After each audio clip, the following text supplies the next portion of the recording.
The story starts in Chicago. Imani Okafor is an ER nurse. She works long hours. Then, something big happens. Imani Okafor finds out she is going to have a baby. The baby is Jinho Park's.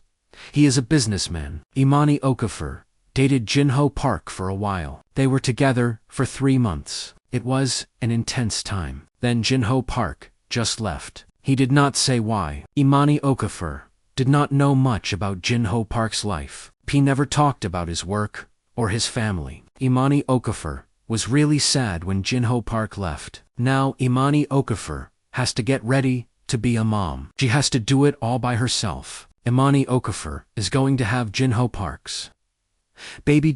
As Imani's pregnancy gets further along, she starts to feel like someone is watching her apartment. She sees men hanging around and it makes her feel uneasy. At first, Imani tries to brush it off. Then, she has her baby boy, Kai. When Kai is born, it is clear that he has features. This is when things start to get really scary for Imani. People start leaving her notes and doing bad things to her stuff. Someone even slashes her tires. Imani also has some scary run-ins with some guys from a local gang. They are known for picking on women who are alone and cannot defend themselves. What really scares Imani is that these guys seem to be really interested in her baby, Kai, just because he is mixed race. Imani does not understand why they care much about Kai. Imani did not know that Jinho had not left her on purpose. He was the son of a crime boss, and when his father got very sick, he had to go back to Korea. The family business was huge, had many things going on in Asia and North America, some of which were legal and some of which were not. Jinho did not want to be a part of the family business. He felt like he had to because of his family and the people he cared about.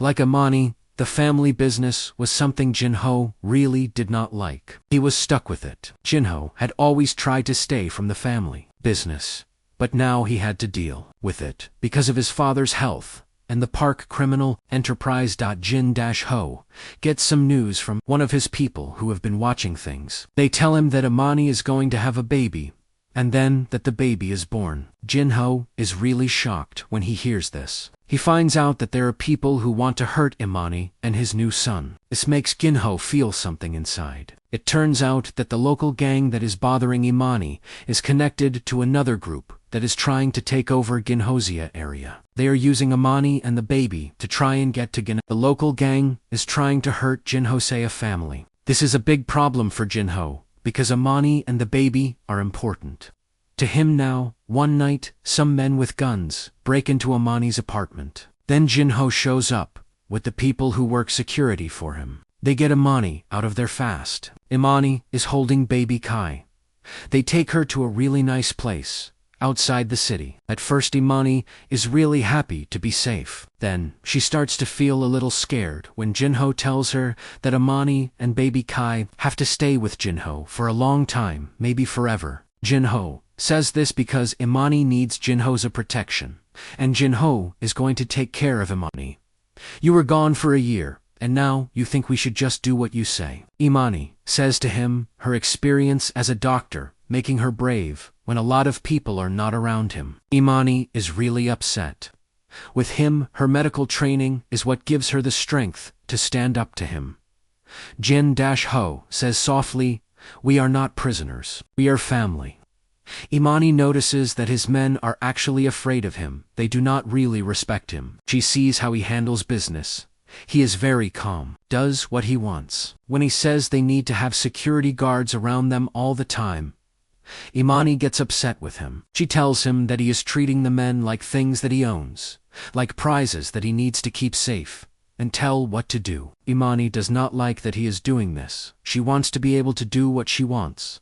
Jin-Ho has a time with the two different sides of himself. When he is with the people he works with, he acts like the person that everyone thinks the park heir should be. But when he is with Imani and Kai, you can see a bit of the man that Imani used to know. He is kind and gentle and wants something more than just being powerful. Jinho teaches their son lullabies, and he brings Imani medical journals because he remembers what she is interested in. Jinho does these things because he really cares about Imani and their son.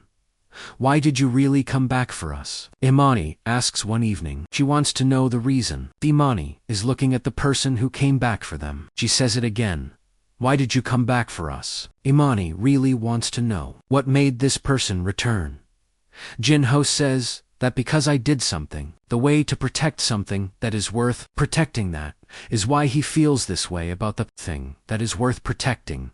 Is working to rebuild trust with the people around him. His rivals see that Jin-ho cares about his family, and they think this is his weakness. They try to hurt the people Jin-ho loves, like Kai's nursery. This attack almost works. Jin-ho stops at Jin-ho has to make a tough decision now. He has to choose between being a leader like his father wanted him to keep his family safe by being scary, or he has to find a different way to do things. Jin-ho has to think about what's best for his family like Kai, and what is best for himself. Jin-ho starts to take apart his criminal operations. He is turning the things he owns into businesses. He is also collecting evidence against the criminal groups that are against him. Each thing he does makes it more dangerous. He is doing all of this so that his son will not have to deal with the bad things that Jin-ho has done. Jin-ho wants his son to have a life and not have to worry about the criminal operations that Jin-ho is a part of.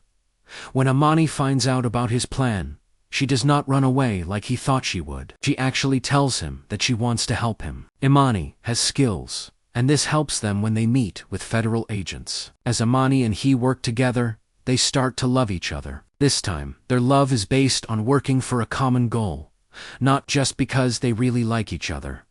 The final showdown happens when Jin-ho's enemies, including the people who were closest to his father, turn against him. Of fighting back, Jin-ho does something really smart. He gets the police to raid places in 3 countries, all at the same time. He does this using all the information he has been collecting. Jin-ho also faces the music for the things he did in the past. He makes a deal with the court.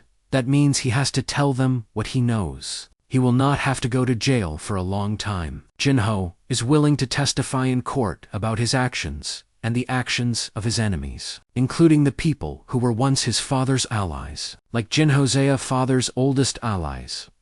2 years later, Imani goes to a community center with Kai, who's 4 years old now. Jin-ho is out. He works with some guys who used to be in a gang. They are trying to help people who want to stop doing things. The community center is actually in the place where Jin-ho's father used to do some really bad stuff. Imani and Kai are at this community center. Jin-ho is there too, working with these former gang members to make a difference. The community center is a change from what Jin-ho's father had going on in that same spot. Imani says to him, "You could have been in charge of an empire and made people do what you want because they are scared of you." She is watching him teach arts to kids who are having a tough time. Jin-ho says this. Then he picks up his son. He thinks that true protection is not about being in charge of people. True protection is about being brave enough to do what is right even when it is hard. For Jin-ho himself, Jin-ho wants to protect his son and the people he cares about. He knows that this is what really matters to Jin-ho. They have made something special together. A family that is not about owning things or being in charge, but about treating each other well, working together, and knowing that if you really care about someone, you should help them be happy and free, not try to keep them trapped. It was raining a lot in the township on the outside of Cape Town, and the sound of the rain hitting the metal roofs was so loud that it covered up the sound of Zola Kumalo's camera shutter. She came to the city to take pictures of the housing crisis. What she saw was much worse. She saw a bad thing happen in a dark alley. It was a murder. It involved the Korean syndicate. This is a group that people are afraid of, and it has been getting into the city's shipping business. The only light came from the gun when it was fired. Her camera was able to get a good picture of the people's faces. The Korean syndicate was there in the alley, and her camera caught them clearly. Zola was really scared, so she ran back to her apartment. That is where her real life was. For real life was a 6-month baby boy named June. June was the thing she had left of her sister. Her sister had died a month ago, and it was all very strange. Her sister had been seeing a man from another country in secret. Zola had just locked her door when someone kicked it in. The door to her apartment was kicked in. Zola had June to think about now. She had to keep June safe. Seungmin was standing in the doorway, getting soaked in the rain with a silencer on his gun. He was a deal in the syndicate, the person who took care of problems, and Zola knew who he was from that time in the alley. Seungmin lifted his gun. His eyes were really cold. He did not look like he felt sorry for anyone until the baby started crying from the crib. Seungmin stopped moving. He walked past Zola, who was shaking like crazy, to go look at the baby. The baby's eyes were really something. They were shaped in a way that looked very familiar to Seungmin. This was not any baby. This was the grandchild of Chairman Choi.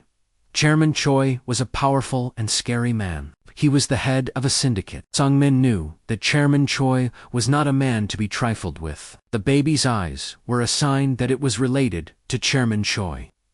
Pak Seungmin said, putting his gun away, "If you stay here, the people who are coming after me will hurt you and your friend. They will kill you. If you do not leave now, the cleanup crew behind me is not someone to mess with, so you need to pack and get out of here," Seungmin told them. Zola whispered to me, "Why are you helping us?" She was holding June really tight. He said, "I am not going to help you." His voice was cold. "I am taking what belongs to the organization," he said. "You people are assets. The organization owns you now. You belong to the organization now. The organization is taking what is theirs."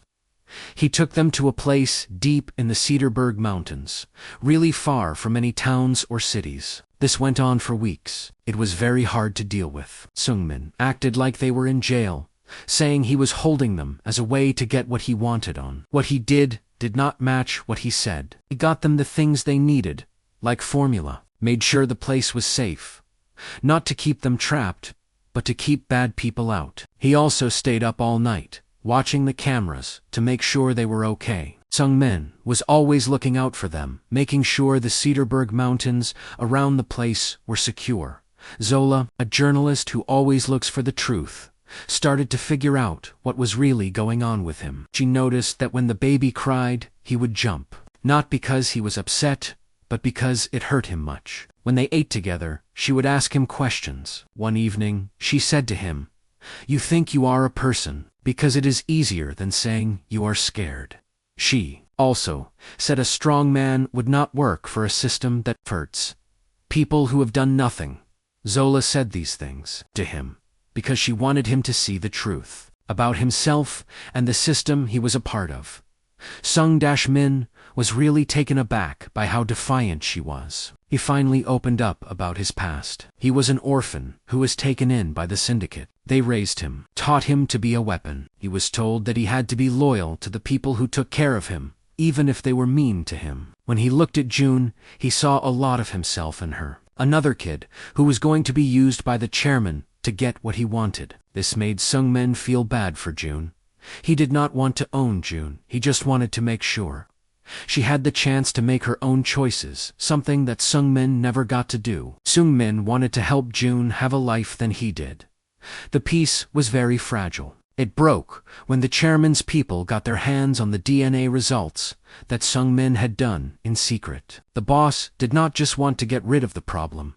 He really wanted his heir. Within hours, men with guns were all around the safe house. The situation was getting out of control because these men were hired to do a job, and they would stop at nothing to get it done. Seungmin and the people with him were in a lot of danger because the boss wanted his heir, and the mercenaries were there to make sure that happened. Seung-min had to make a decision. He could give up the child, get the empire as a reward. He could die trying to protect a woman and a baby that Seungmin had only known for about a month. Seungmin had to think about what was more important. To him, the empire, or the woman and the baby. He walked out of the door without anything to protect himself. To meet the chairman's cars, Zola stood at the window, watched, her heart beating really fast, knowing that the man who said he owned them was now putting himself in danger for the people he owned, for them, for the people the chairman said belonged to him, for the people who were like Zola. The chairman said, "Give me Seungmin, the boy, as he got out of a strong car. Seungmin is my family. He is my blood. Seungmin belongs to our family.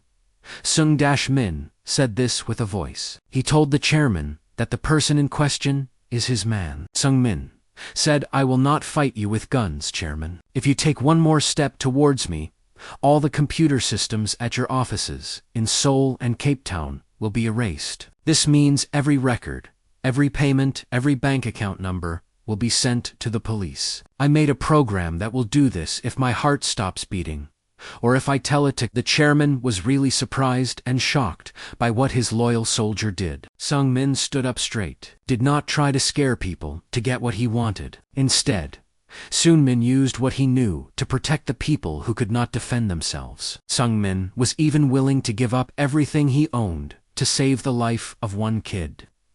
Let them go, Seungmin said, and I will go away. The information will stay hidden. You get to keep your power. You will not have your child to take over. Seungmin will make sure the data stays buried, and you will be able to keep your empire. But you will lose your heir, the person who is supposed to take your place. The standoff went on for a long time, but the chairman, who wanted to keep his power more than anything else, even more than his family, finally backed down. The chairman did not want to give up his power, so he did what he had to do to keep it. The chairman was more interested in staying in charge than in doing what was best for his family, so the chairman gave in. Years later, Seungmin and Zola were sitting on a porch in a coastal town. They were watching a little kid run around on the beach, trying to catch seagulls. Seungmin and Zola were not running away from anything anymore. Seungmin had used his skills to break up the groups that were involved in human trafficking. At the time, Zola was writing down the stories of the people who had survived this terrible experience. Seungmin and Zola had started an organization that helped families get away from gangs that were violent. Seungmin took Zola's hand, the scars on his knuckles fading along with his past. He had learned that true loyalty wasn't about blind obedience to power, and true protection wasn't about possession. It was the selfless act of standing between the innocent and the darkness, ensuring they had the freedom to live in the light. The rain came down hard on the docks of Busan Daehyun.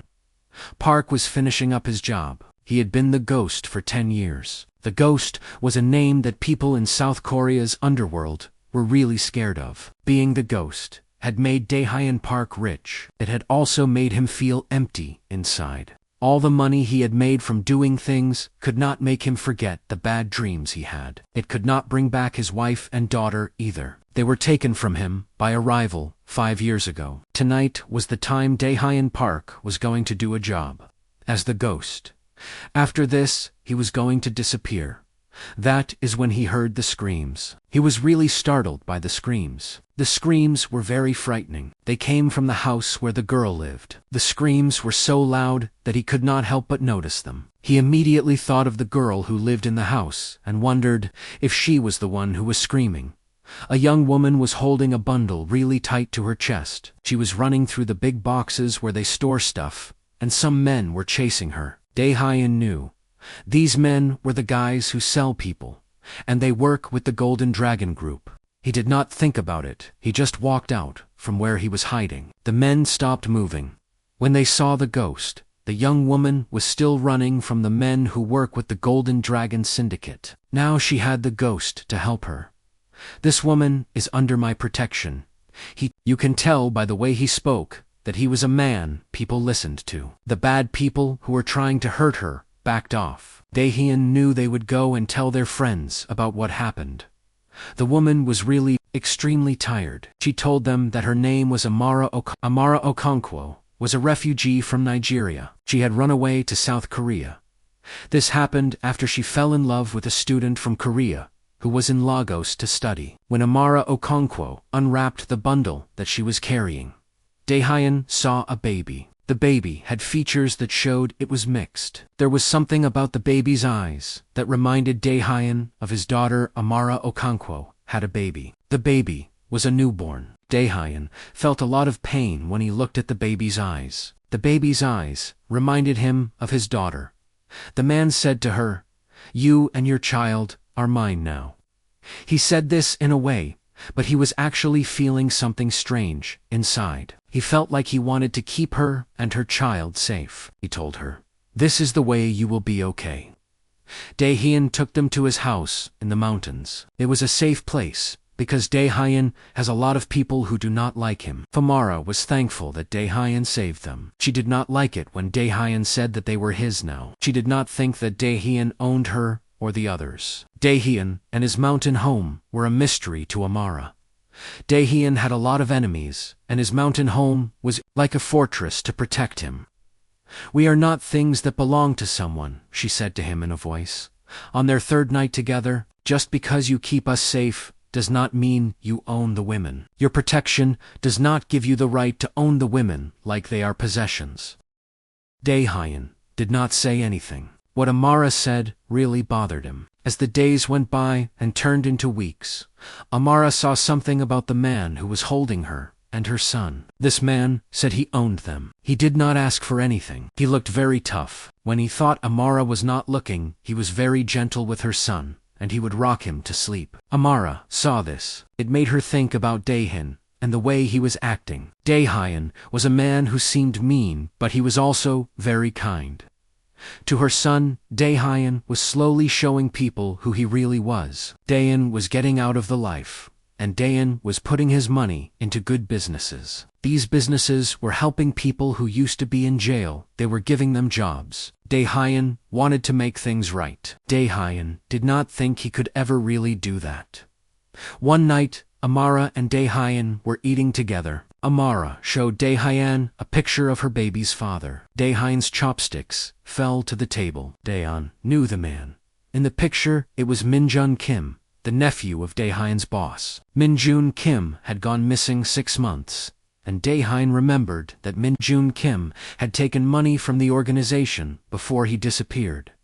Dae-hyun figured it out. They were not looking for you. They were looking for your son. They want to use your son to get to Min-jun.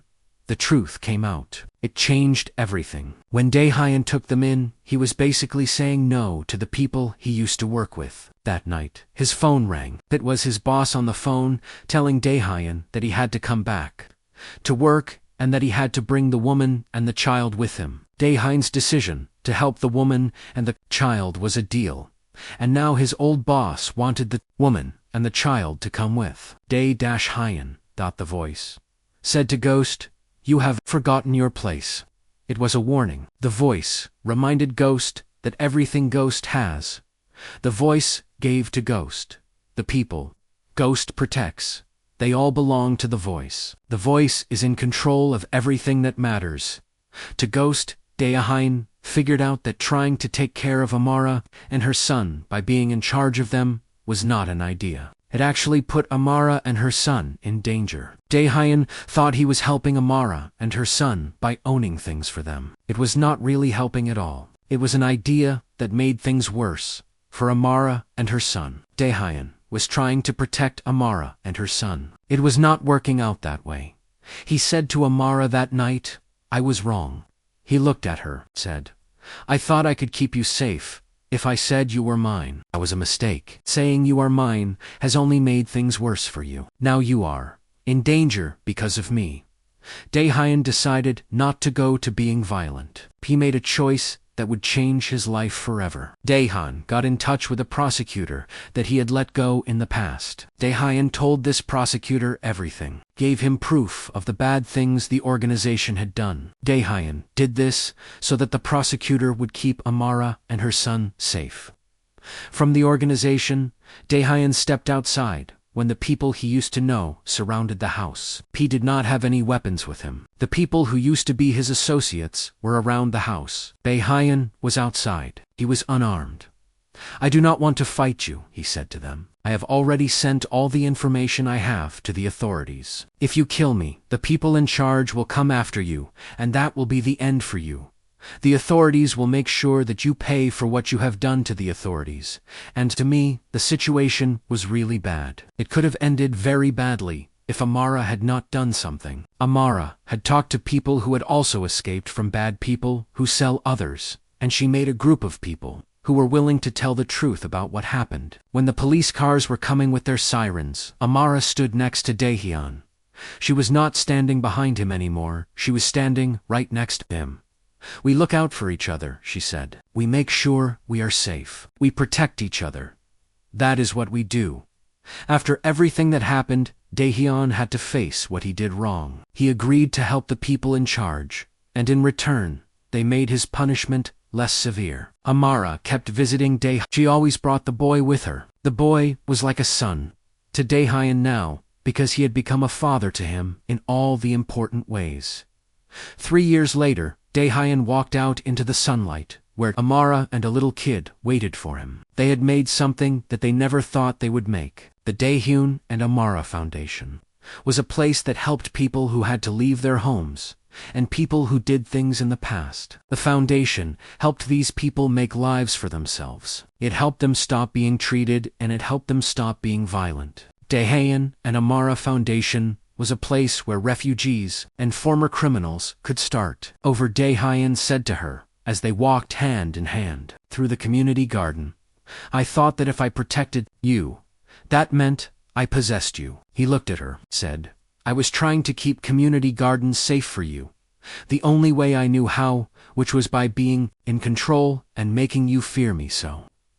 I could keep community gardens safe for you." Amara smiled as she watched her son play with the kids from the foundation. She said, "The best way to really protect someone is not to own them." Amara thought about this for a moment. It is about being for someone when things are really tough for them, even if it is very hard for you. Amara felt strongly about this. True protection is standing beside someone when they need you the most, even if you have to give up a lot to do it. The former ghost nodded, the weight of his past finally lifting. He had learned that real strength wasn't measured by the fear you inspired, but by the courage to stand for what was right even against yourself. In losing his claim to possess them, he had found something far more precious. A family bound not by fear or obligation, but by choice, respect, and love.